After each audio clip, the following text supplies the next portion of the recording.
Imagine a 17-year-old girl dressed in black from head to toe, Converse shoes, red tie on, with Green Day blasting through her Walkman. You might be imagining a cute punk rocker, but there's something different about this girl. Instead of a mohawk, this girl is wearing a hijab. This girl was not just any girl. This girl was me. Without even being consciously aware of it, my religion and my taste in music was breaking stereotypes from all angles. They said I was a walking contradiction, but really, I was just being Sara, a Muslim girl who happened to like punk rock. I was born in Lahti to a Finnish mother and an Iranian father, with 2 older brothers and a younger sister. I actually never went to a Finnish-speaking school. I went to an international one. Growing up in an international surrounding helped break down my ideas of stereotypes from a very young age. We came from all corners of the world and perceived each other through our actions, not through our ethnic or religious backgrounds. This ideology has played an important role in shaping up my identity as the woman I am today. I began wearing the hijab at the age of 10, out of my own will. My parents actually said I was way too young, but I rebelled and insisted and said this was my choice. And although my hijab has went through various different styles throughout the years, I've never taken it off since. I was a typical kid with typical problems. Until 9/11. Overnight, from a kid, I had to become an expert. My Muslim identity was being questioned every day by the news, by Hollywood movies, to scared neighbors, and sometimes even my own relatives. The nature of questions changed from naive curiosity of, do you shower with your hijab on? To blame and accusations. Don't you know that you're being oppressed? Answering these questions on a daily basis for a teenager was hard. It still can be. All of a sudden, I was supposed to be a master of theology and an expert in the laws of Sharia. At the age of 16, I was interviewed for a TV show asking me about beheadings happening somewhere in the Middle East and to give my interpretations of Quranic scriptures. I was 16 and I had never lived in the Middle East. And yet there I was, having to explain it. I was asked to defend women's hijab while showing me burqas. I had never worn a burqa in my life, and yet there I was, having to explain it. Instead of going on with my mundane teenage life, I was forced to defend my existential right. What's the first word that comes to mind when I say Muslim?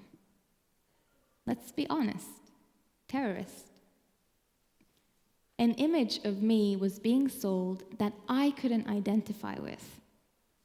The media kept telling me that I was oppressed, that I was an extremist, an Islamist, a terrorist. So at the age of 17, I began to go through an identity crisis that lasted throughout some years. For a moment in my life, I stopped thinking about my religion. I never stopped believing, but I just didn't want to think about it anymore. And in retrospect, that was one of the most challenging periods of my life because my religion had always been something that I was extremely proud of. But the constant defense mode just wanted to make me sweep it all under the carpet.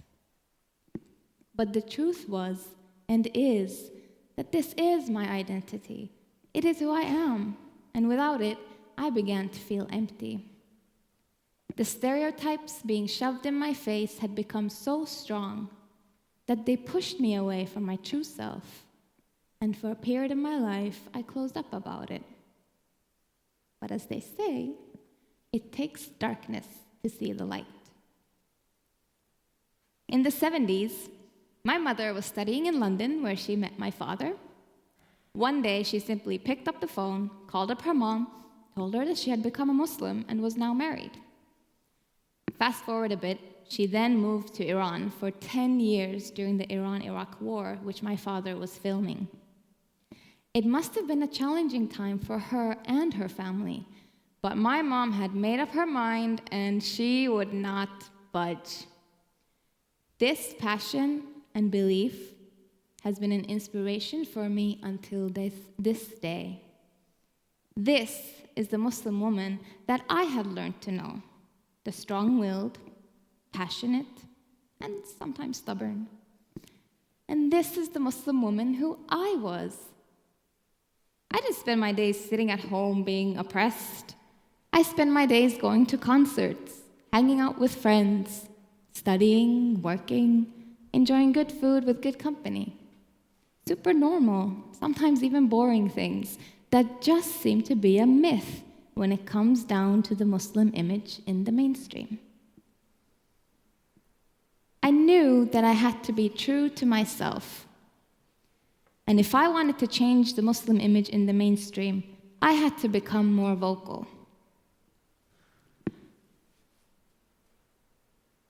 We are not oppressed. We are strong and determined.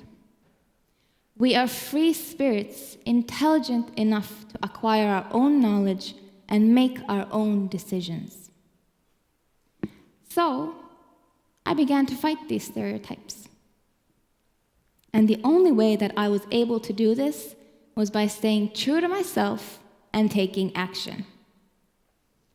One of the main reasons to why I faced an identity crisis was for the fact that I never really had any role models in the mainstream that I could relate to.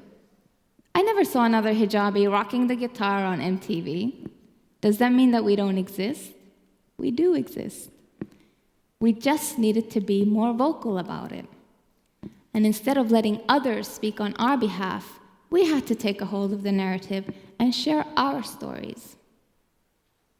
I found out that the best way that I could approach this to help break down stereotypes was for others to start seeing Muslims as consumers.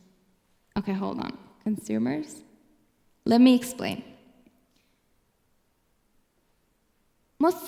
Stereotypes of Muslims have become so black and white that we even need to fight for our right to be seen as consumers, as ordinary people who enjoy. We see hundreds of ads on a daily basis, and I realized that none of them had ever spoken to me directly, and I wanted to change that, because recognition in the ad and marketing world initiates acceptance and speaks for coexistence, that we as well are included and have a place in this society. That's me, inside of Shopping Center Itis, creating the first Ramadan and Eid campaign in Finland. The campaign ended with a big Eid celebration commemorating the end of Ramadan, which is a holy fasting month for Muslims.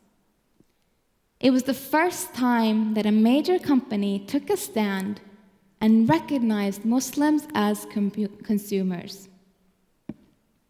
And although it was a commercial opportunity at first, it really had an impact that we did not see coming when we first started. There were protests lasting for months, calling for the stop of Islamization. But there were also thousands of people positively impacted because they finally felt like they belong.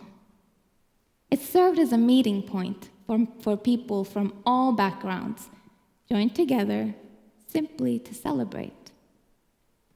This was more than about consumption or a campaign. I'll never forget that 15-year-old boy who came up to me. He had lived his whole life in Finland. He came up to me and said, "It feels like Eid for the first time in my life." Imagine someone coming up to you and saying, "It feels like Christmas for the first time." This is Halima Aden. She is the first hijabi model to walk the New York Fashion Week runway.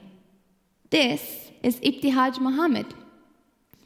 She is an Olympic bronze medal winner for fencing. This is Yuna, known for recording with superstars like Usher. And this is Malala, winning the Nobel Peace Prize at the age of 17. These are only a handful of the millions of Muslim women who are changing the game, breaking stereotypes, and being role models for young Muslim girls. And this here is Nike, announcing the launch of Pro Hijab, sportswear designed for Muslim women. This is only one brand of the many currently aspiring to recognize Muslims as consumers. And I can say it's all thanks to the hard work of Muslim women themselves for taking hold of the narrative.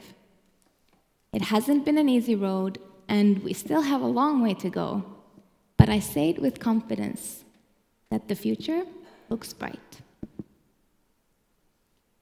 I may have grown up in my teens without a role model in the mainstream, but I had a role model that nurtured me from the start. My role model was, and still is, my mother.